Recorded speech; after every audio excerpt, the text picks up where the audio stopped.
interact with students and families as they navigate the process. So we brought them here as experts so that you can hear directly from different colleges about their experiences on their campus and also just their best advice for the college search and application process. So this evening, the bookable time will be spent with our admissions representatives. We'll step back and let them do most of the talking. And then we'll talk a little bit about just a quick timeline for admission. If you haven't attended the other sessions this evening, just kind of when things will happen. And then we'll just do a quick closing. So we can go ahead and get started with our first question. Oh, first, let's meet who we have. Sorry. So with us tonight, we have 5 different representatives. We have Steve Held from University of Nebraska. We have Tori from University of Missouri, or Mizzou, our regional representative here in St. Louis. Teresa Bont, a Webster parent of 2 alumni, and also the representative for University of Tulsa. We also have Tim Wilms from Xavier University out of Cincinnati, and Megan O'Rourke coming to us all the way from Rhode Island at Providence College. So we're very excited to have them with us tonight. So we'll go ahead and get started with our very first question, which is for our panelists. I'm feeling a little overwhelmed because there's so many colleges out there. How do I get started with my college search? Tori, would you like to go first? Sure.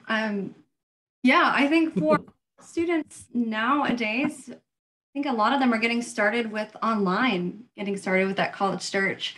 I think it's easy to get started with it going online, but don't dismiss going to those college fairs and visiting us when we come to your schools. I think especially if you all have, do you all use Naviance or Score? Naviance. Okay, perfect. Use Naviance, put in those filters. If you're looking for specific majors, or maybe you're looking for specific entities with college. Like for me, I knew I wanted study abroad. I knew I wanted not marching Mizzou, but I wanted band. Those were ways to help me with that college search and kind of narrow that down. And then I started to focus on that major or that career.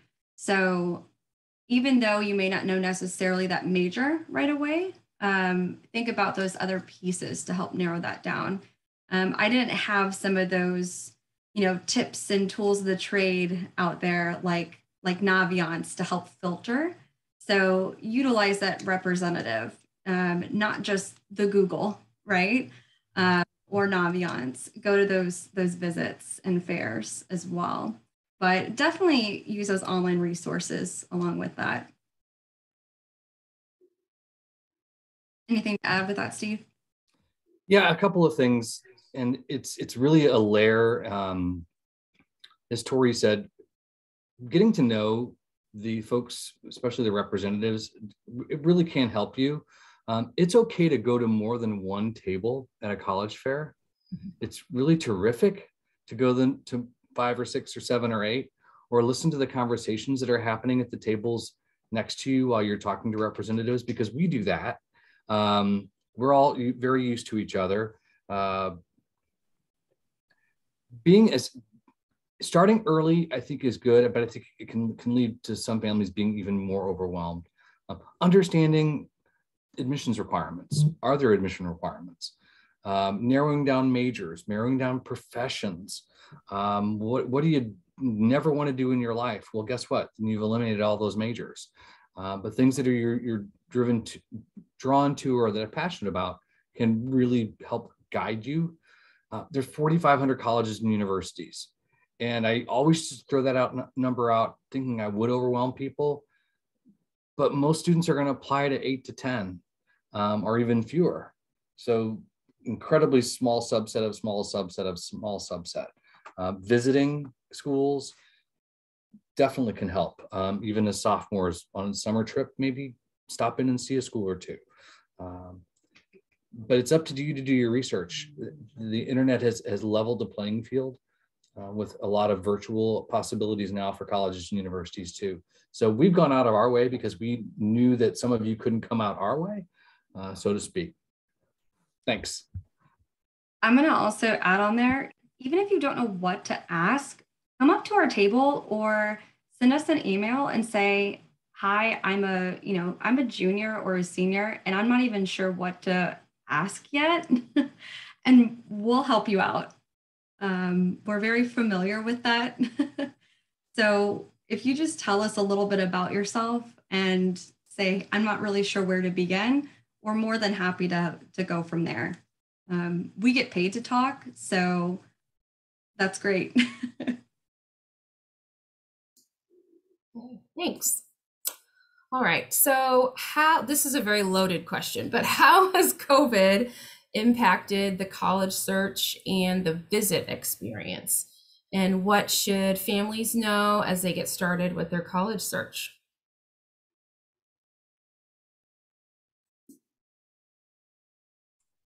I'll jump in. Hi, everyone. Megan from Providence. As the person coming to you from the school farthest away, I think COVID personally has been a blessing in disguise in a lot of ways. And here's why. For those of you that might be looking at schools that are farther away, you now have the opportunity to explore your options virtually in a little bit less stressful a situation. Like Tori and Steve were saying, so much research can be done online, but you can also go to some sort of virtual session or presentation. And I think that can help supplement the kind of beginning stages of your college search. I think that's the kind of front end of it, right? That COVID has impacted us in ways that allow students to explore more earlier on without having to make a physical visit. But once they do, they might encounter a variety of things. And you'll probably hear us say this again and again tonight, but the restrictions and all of those things are going to vary state to state.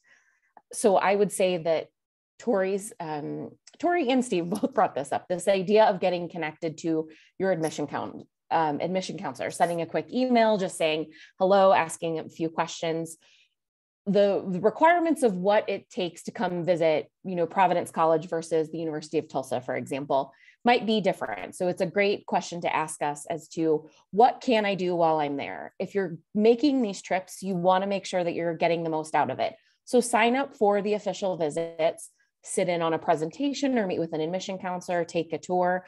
All of those things, generally speaking, are going to be available to you at schools across the country. But it's best to ask those questions and do some of that research ahead of time so that you know what you're getting yourselves into as you start planning these visits and these trips.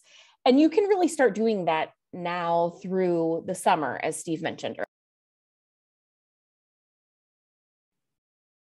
Also, think about schools that maybe have just created a virtual visit experience. If they didn't have that option before and they just did that on the fly because of COVID, go back and check it out again, because hopefully they might have updated that.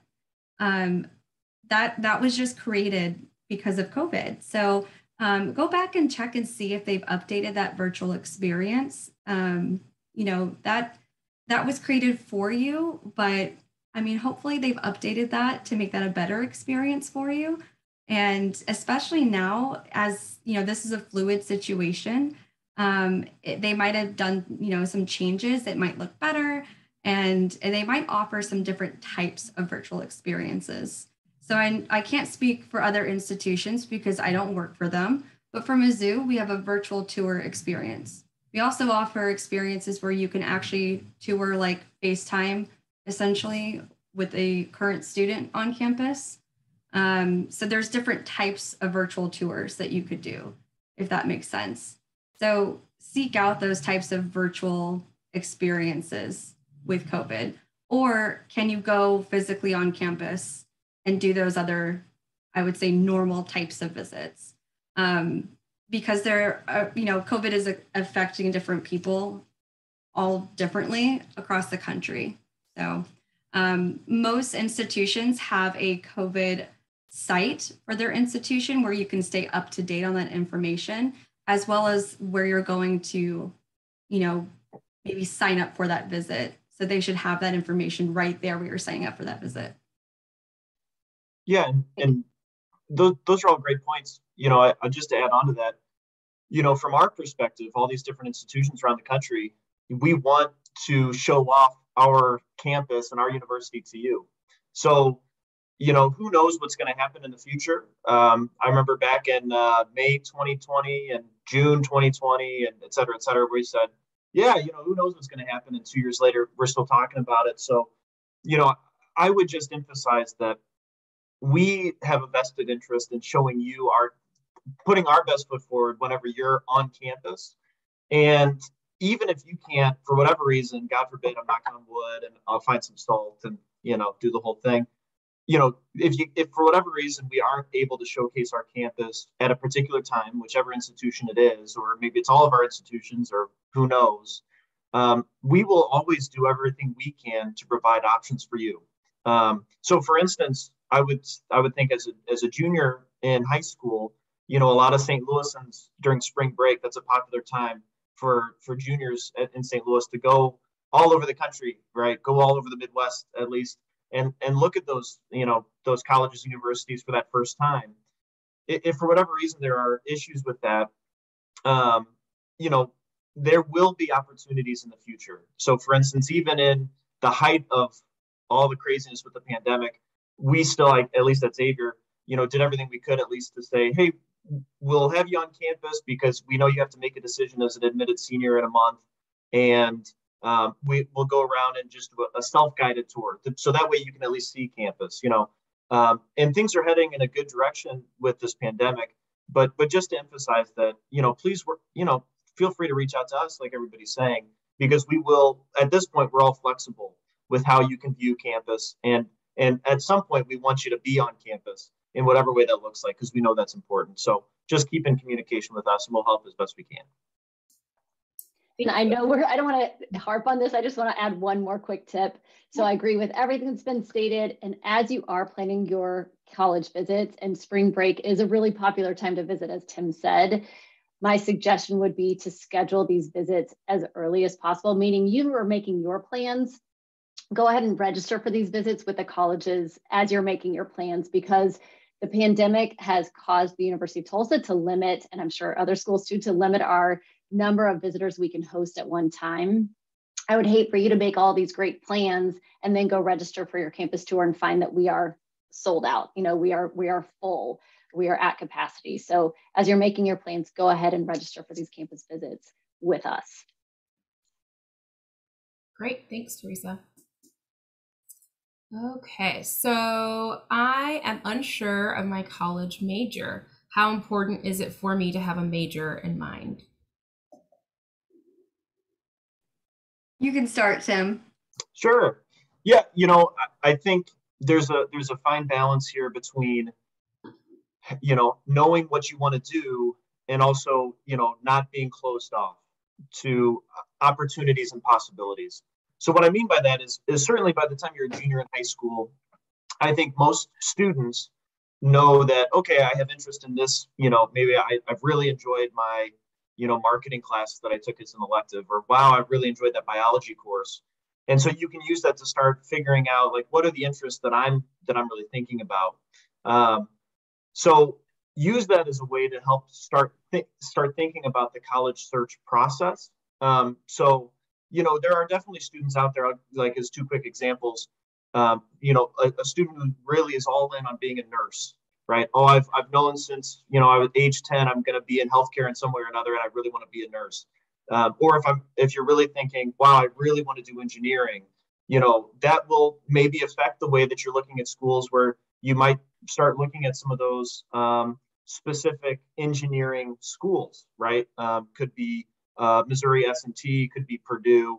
But then, it's okay also if you have no idea what you want to do, because the reality is that a lot of students, even if they come in with a major, a good number of students will at some point over their 4 years or 5 years, whatever it is, at whatever institution, will ultimately switch a major, right? And I think a lot of universities understand, unless you're going to a specialty college or a specialty experience, a lot of universities understand that that's going to be part of the deal. And even I will say too that, you know, it might be wise, you know, meet with your high school counselors at Webster to talk through like, yeah, I'm really interested. Maybe it is in engineering, but you know what, in the back of my mind, or you know, I'm really thinking about doing a communications program. So give yourself that wiggle room. But on the other side, if you have no idea what you want to do, please do know there's so many options out there for you. If you want to go to a liberal arts college, or if you want to do an undecided or an exploratory program, there's so many options and opportunities out there for you all over the country. And as a quick example, you know, I've been working with a family throughout this year that didn't realize that we had a specialty honors program in political science and comparative government. And so he just learned that 2 weeks ago. And I said, hey, don't worry, you still have time to apply for that program. So being open-minded in that process will allow for you to really ultimately help you find the best fit for you. So if you are in this situation and you're unsure of your major, that's totally okay. You got plenty of time. Yeah, I mean, I was that same student. I changed mine 4 times. So it's okay, parents, take a deep breath. My dad hated it. Every break I came home and I'm like, I changed my major again. And he's like the biggest sigh. It was really fun for me anyway. So it happens. It's very, very common. And I think, I mean, you know, parents, do you even know what you want to do still? That's my favorite question to ask. I think the biggest thing is not necessarily what is it that you want to major in, but what are you interested in? So the important thing to ask your representatives and colleges that you're looking at is, what is it that you are interested in? It could be career. It could be, what kind of support are you looking for? It could be academic support, social support, community support. Are there other experiences that you know that you want or need from an institution or that community, that city, that town that you're wanting from an institution? If you have an idea of the type of career that you're interested in, you may be able to knock off some of those, 4-year versus 2-year schools, or maybe public versus private institutions right off the bat. That may help as far as a major goes. What's also really interesting is that we all have different names for different majors, but they could mean the same thing. We all have different brands, so to speak. So just be sure to ask. I think what's really fun is that we just have different names for the same thing, but the gist of the major is still there, if that makes sense. So it never hurts to ask, is the fun part. That's why we do these college fairs, these high school visits. Most institutions have their course catalog online or like a major's website online. So that's a really good thing to look up, or again, ask your representative. But if you don't know the major quite yet, you typically have time, like Tim has mentioned, to make that switch or that change. I think a lot of students need that first year, maybe that second year, to take those classes, maybe talk with professors, or just get to know the students in the campus before they find that fit, that spark, that, yes to the dress moment, whatever you want to call it, to find that fit. So it's very common. I think on average, students change their major 3 times. So, hey, I'm above average. I just figured that out. That's great. So I'll stop there, but Sorry. Very common. All right. Can I have a true college experience at a smaller college or university? I love that you gave me this question. Thank you. So I am a graduate of Butler University, which is actually pretty similarly sized to Providence. Both have about 4,000 or so students. And I grew up in the St. Louis area. So I live in Chicago now, but I grew up in St. Louis and I went to Incarnate Word. And at the time, Incarnate. So if there's any IWA grads listening in, go Red Knights. My thing about this is I think a student needs to find the right fit of school, and the rest of it kind of comes along with that.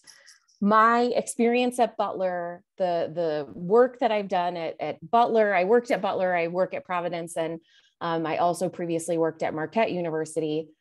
It's not the size of the school necessarily that's going to dictate the kind of experience that you have. I think you can find a really robust and enriching, lots of stuff to do, but you are also kind of in charge of your own experience, your own destiny, I guess, if you will, as a student attending whatever school. And I think one of the things that I've noticed in the 15 years that I've been doing this is when you look at a school, maybe like a Rockhurst, right? That's a little bit smaller than Providence, 2,000, 2,500 or around that size of school. Proportionally speaking, we probably offer about the same amount of stuff to do in proportion to the amount of students that attend our institutions. I think you can then enjoy where the school is located, whether it's a college town, a bustling city, something in between, and take advantage of then what the school has to offer, whether it's athletics or fine arts programs, performing arts programs.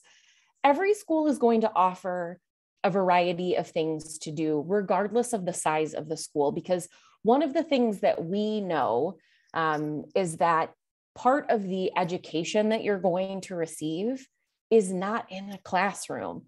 The person you, as a student or parents, your student, the person they are going to become, part of that has nothing to do with the classroom. That's the main reason why they're there. But the experiences that they have, the organizations that they'll join, the leadership roles that they'll take, the performances that they're in, the sports that they play, all of those things are kind of rounding them out and helping them learn real life, practical life situations that kind of give them the ability to move into this next stage of life. And so to me, I can confidently say that schools smaller than mine, my size, these kind of small to mid-sized institutions have plenty of things to do. And the nice thing is you can take advantage of a lot of different opportunities while you're on our campuses. So.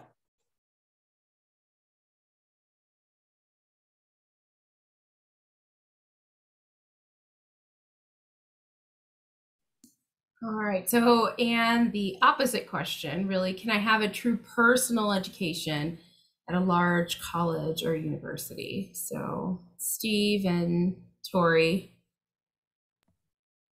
Yes. The answer is yes. So, essentially, very similar to what Megan just said in a way. The biggest thing is college is what you make of it.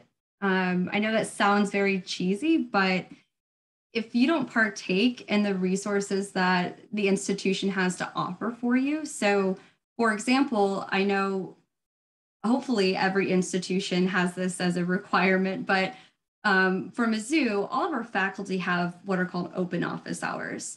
So our professors are required to have a scheduled time where you can go in and ask questions, go over tests, etc. I always, unfortunately, couldn't make those office hours. So I'd be like, hey, Dr. Keller, can't make this. I have, band practice, whatever. He's like, oh, not a problem. We can meet at this time instead. I'm like, awesome, great, thanks. Because who can learn chemistry at 8 a.m., right? So super accommodating. We would meet at 3 p.m. instead. It'd be great. That was the best part is like, I would be too nervous to be like, oh, I can't reach out. I can't ask, for help or anything. And they'd be like, oh no, they'd be so accommodating. Professors want to get to know you. They want to help you. Like that's their favorite part of the job. It's not to actually like just stand up their lecture, go home, call it quits. They want to get outside the classroom. They want to have those extra study groups. Like that is their favorite part. They want to have the personal touch.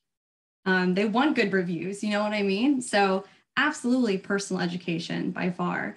And I say college is what you make of it because you should be doing those extra study groups, study sessions. A lot of those larger lectures have those, labs or discussions on purpose to help with that transition from high school to that college setting.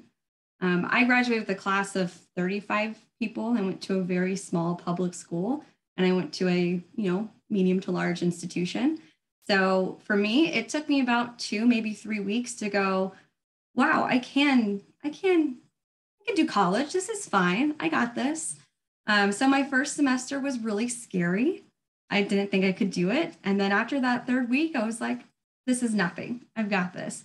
It's because I took the time to go ask questions, go to open office hours, and get that personal touch.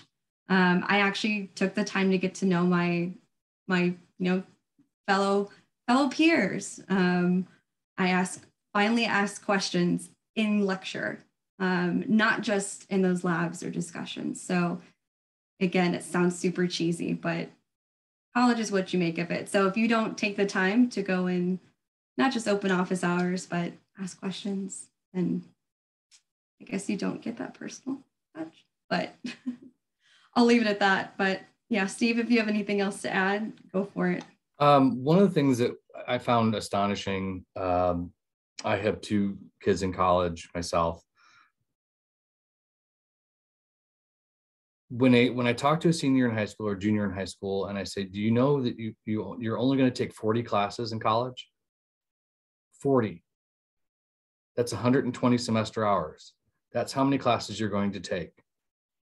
And they just look at me blankly. The process of a personal education starts with the person. I think our university systems have been very good at selling myths and legends over the years. But for instance, at the University of Nebraska, we have a program called Emerging Media Arts. The average class size for all 4 years is about 17 students. It's art, it's computer science, it's graphics, it's all sorts of things all combined in one. And the other thing too is you find your people. Some of the feedback I've gotten from students this past year we have 4 kids from Webster who are at Lincoln this year. It's like, I was able to be myself. I didn't have to be, I'm not doing college or high school 2.0. I could be who I want to be. I could become who I want to become. So that personal education is as much of you being educated as you learning about yourself. So that's a little bit maybe ethereal or out of there for students, but you really get to be yourself. And that personal education is teaching yourself about yourself. Thank you. Okay. And maybe just hearing from Teresa about athletics. I'm an athlete, would like to participate in college. What's the best way to get connected with your coaches? Thanks, Kennedy. So at the University of Tulsa, we are Division I. So the admission office has little to do with athletics. We can certainly help connect you with the coaching staff. But as far as talking with your admission counselor, with me, if you're interested in the University of Tulsa, I'm going to direct you to the athletics office. And that's probably the case at a lot of the other schools as well. It could be different with NCAA Division II or III or NAIA, what have you. But we have on our website a direct link to athletics, and then it says a section that says for recruits, and there's a questionnaire. And that's where I would direct you, is say, fill out this questionnaire, at least get on the radar for our coaching staff so that they're aware of the University of Tulsa. And that's where you can provide all of your statistics. You're welcome to reach out via email, via phone, have your coach reach out to our coach on your behalf. There are so many rules and regulations with the NCAA regarding how many times they can reach out to you as a prospective student. So don't get discouraged right off the bat if you don't hear back. It could be that their hands are tied. It could be that they're not interested. Hopefully that's not the case, but it could be that their hands are tied and they truly cannot reach out to you because of all of the rules and regulations with NCAA. But do reach out to us. Utilize those for recruits questionnaires on the different websites. And you will also want to work with Mrs. Lombard and Mrs. Verstraete with how to register with the NCAA clearinghouse to make sure that you have all of the information in order with them, so that if you are recruited, you've got everything in order and ready to go to make sure that you have all of the academics necessary to move forward. Thank you. Okay, so this is a toughie, but tuition at private schools seems so expensive. Should I even bother to apply? Tim, we've totally got this, don't we? Yeah, I can't believe they singled us out, Megan. I can't believe they did either. What's going on with that? Yeah, you know what? You go ahead and get us kicked off, and I'll bring it home. You'll bring it home for us. Okay, There you good. go. My fellow Big East friend here. We're gonna help you all out tonight. So here's what I will tell you, and I'm sure that Tim has similar things to say. My advice to you is this. Yes, the price tag of college is expensive. We could run a whole other session just about the cost of higher education, for sure. Let's leave that part alone for now. What can you do? Let's focus on what we can control. That's always my advice for high school juniors and seniors, right? There's a lot of noise, so let's focus on what we can control. And what you can do right now, you can do a couple of things. First, I wouldn't rule anybody out just based on price tag. Many institutions, especially private schools, offer a variety of financial aid options. When I say financial aid, that could mean a lot of different things. That can mean aid in the traditional sense. So you fill out this document that tells you, this is what we think the government says, how much your family can afford. So that could mean you're given a grant. You could be given, which is money you don't have to pay back, but it's based in need. You could get some work study. So you're working on campus and making a paycheck. You could be given a loan, which is a pretty typical experience for many students if they aren't able to just outright pay for college. Or you could get a scholarship, right? And that's where this comes into play, where I think students should be aware that any and all options are going to be on the table. Navigating, where you're going to look, what kinds of programs you're going to look for, what kinds of schools. I always tell students, as someone who's only ever worked for private schools, there's a little bit of wiggle room or gray area when it comes to a private institution. We can really shape the class the way that we would like. So there might be scholarships at private schools for leadership or service. Tim might reference this, but as a Jesuit institution, we offer money for different kinds of connections in that capacity. Because we have the ability to shape some of those decisions in different ways, we have a little bit more flexibility as to the kinds of students that we bring in and how we can help them make college affordable. So I wouldn't rule anybody out. I would ensure you go through the whole process, but we're going to get to this. Meeting deadlines is going to be super important to make sure that school can stay affordable. So passing it over to you, Tim. Yeah, absolutely. And I won't harp on this too much, but I think you're absolutely right, Megan, where, I've had students at, like, let's say a college fair. This might be a good example where a student might say, well, what's your total tuition cost? What's your total cost at Xavier? And I'll say the number, tuition plus room and board, here's the total cost. And I've had a few students who go, oh, well, I can't go there. And then I'll say, well, hold on a second, what other schools are you looking at? And they'll mention, a lot of other schools that are similar to a Xavier or a Providence. And I'll say, well, have you looked up their sticker price?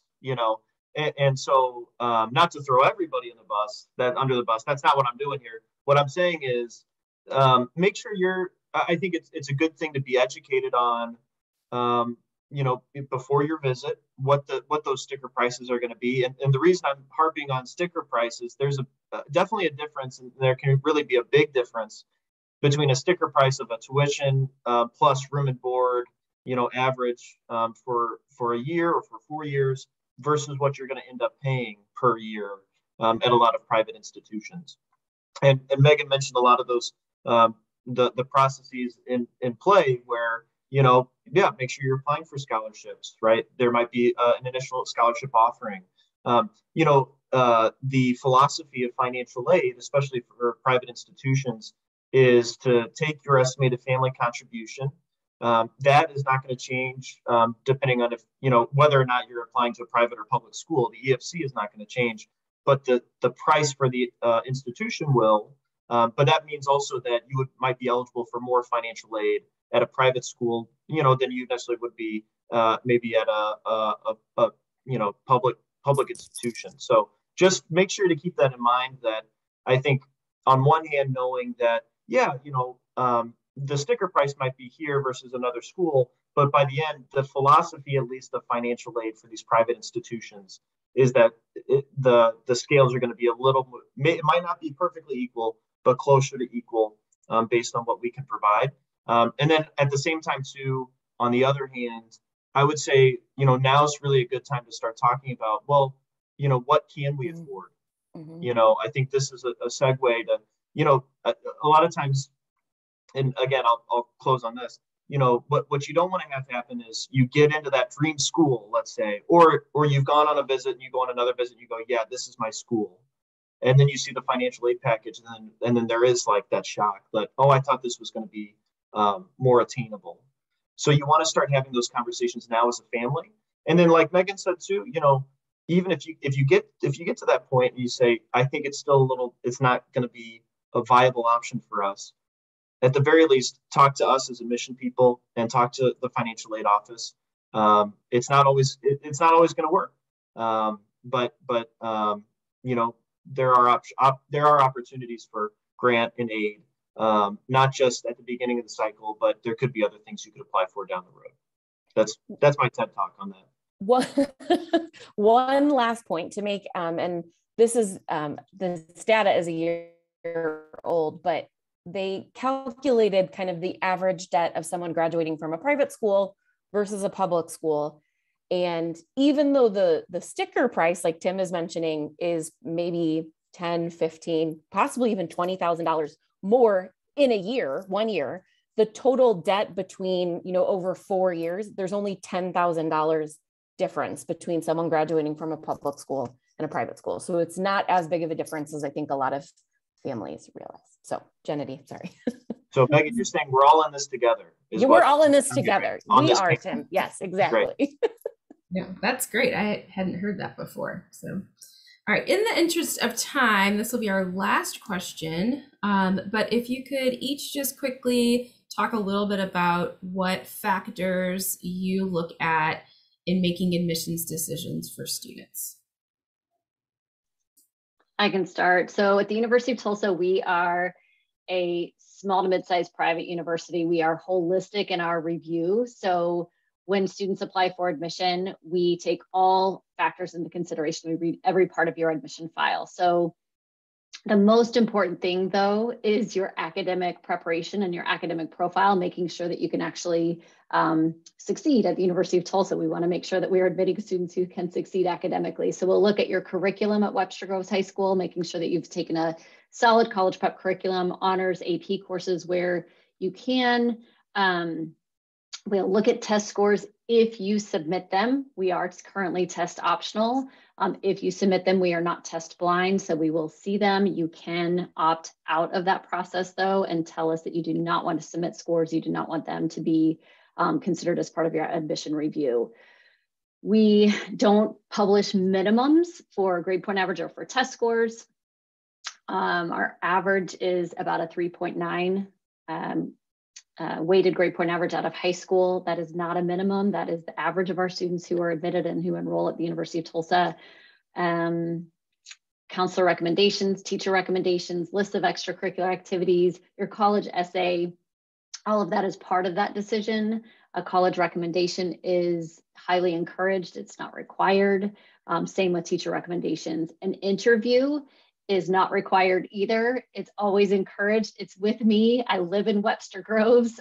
Currently, I'm conducting those virtually, but in person would always be nice too. We can meet in Old Webster at Breadco. So anyway, all of that is part of the process and plays a piece in the admission decision as well as scholarships too. I think you'll find a lot of us are going to be along the same lines as Teresa at University of Tulsa.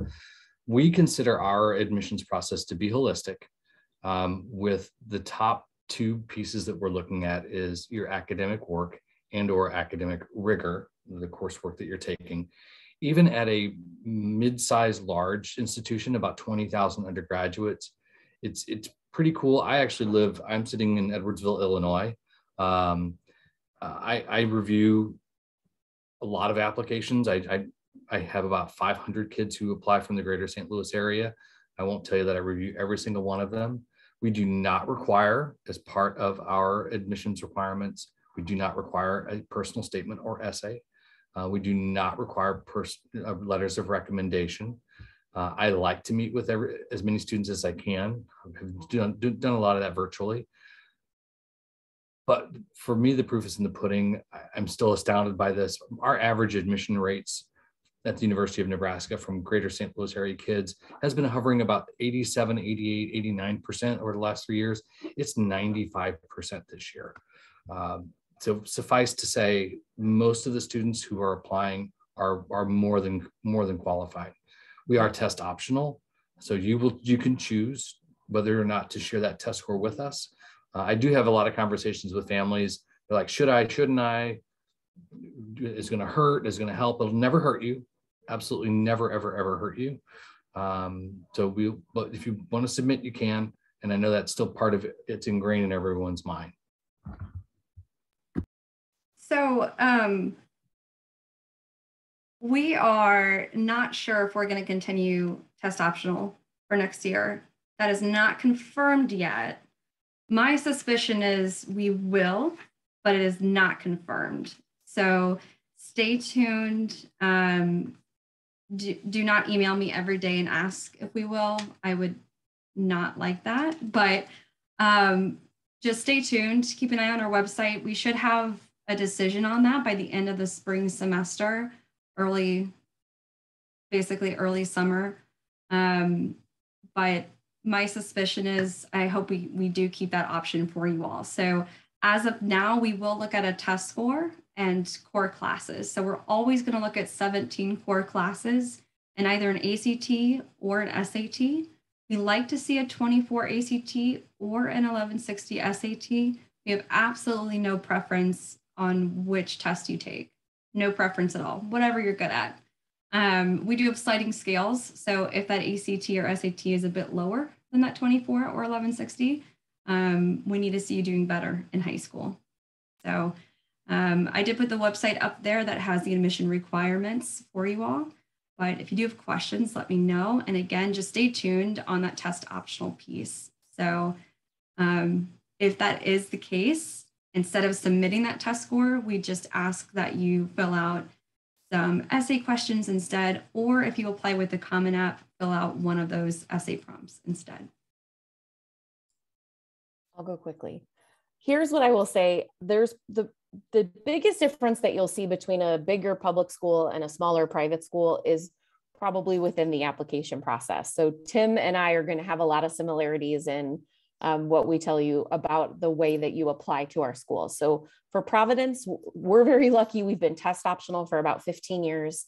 So then we really focus on overall academic profile, the rigor of the classes you've selected, and the type of high school that you attend. So what's available to you versus what did you take? We then take a look at your activity list, your essay. So we do require those things, and then one letter of recommendation. We want to see as much information as we can so that we're getting as full a picture as we can. And I would say for me, it's helpful to have that context because we don't need an interview. We don't require test scores. You don't need to send them in order to be successful with either admission or scholarship review at PC. So, Tim? Megan, that was perfect. I don't have a lot to add. I will say we are a test optional institution as well. And a lot of the things that have already been covered, very similar for us. We're on the Common Application. We have our own Xavier app that opens up in August. So a lot of the same things that have been said, we're kind of on that same wavelength. I will mention for 10 seconds, I got in trouble earlier on this session. I mentioned a couple of engineering schools, and I did not mention the University of Tulsa. And I have to say, my brother actually worked with Teresa. She's an awesome rep. She convinced him to go to Tulsa and be a mechanical engineer. So I got a text halfway through the session that I didn't mention Tulsa. So now my conscience is clean. It's clear. So just wanted to give you a shout out there, Teresa.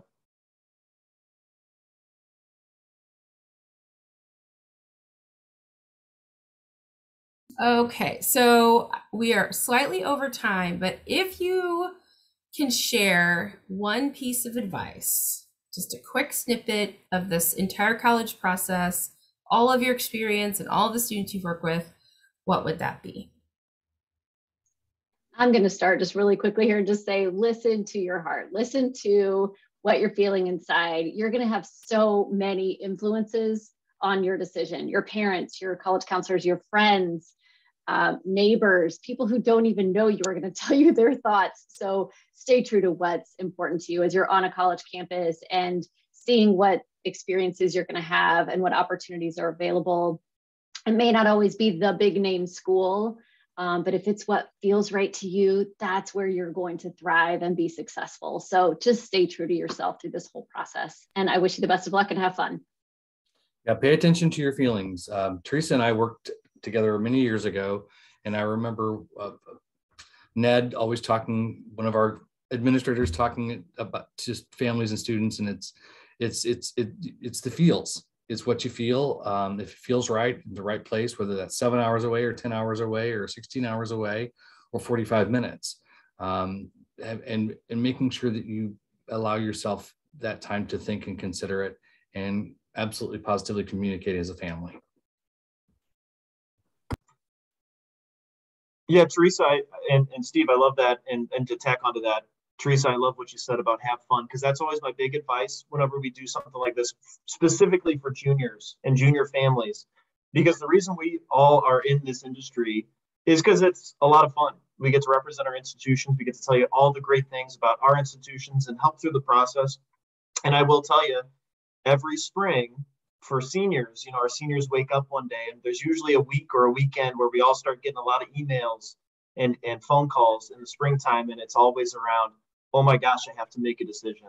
And that's usually when things start getting pretty stressful. So when we're backing up here and we're in this search process, you're in the search process, you're starting this maybe last year, or even you're starting today, remember to have fun with it, because this is so exciting, where you get to decide what the next 4 years or 5 years or what have you of your life are going to look like. And that's ultimately a really cool thing. And we are really honored to be here in this process with you, to walk with you down this path. So always remember, have fun. And now it's time to start dreaming big. And then while you're doing your visits, to start thinking about, what is my life going to look like next year and the year after that and the year after that? And what do I want that to look like? And how does that fit in with this whole process?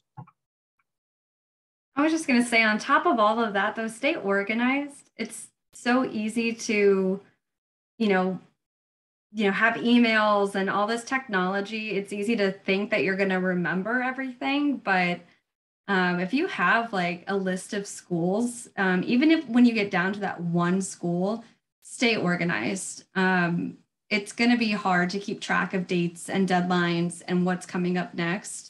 So keep copies of things, put those dates and deadlines in your phone or whatever it is that you do. Just stay organized. All right. Very quickly, because I know that we're keeping you from the rest of your evenings. I already said this, but focus on what you can control. There's a lot of noise. It can be stressful, and it can be a time of anxiety for you all as students, but this is a really unique and special time of your life. So enjoy it while it lasts. It's not going to last forever. Try to have fun with it, and know that you've got support all around you, your counselors at Webster Groves and people like us to help you along the way. Awesome.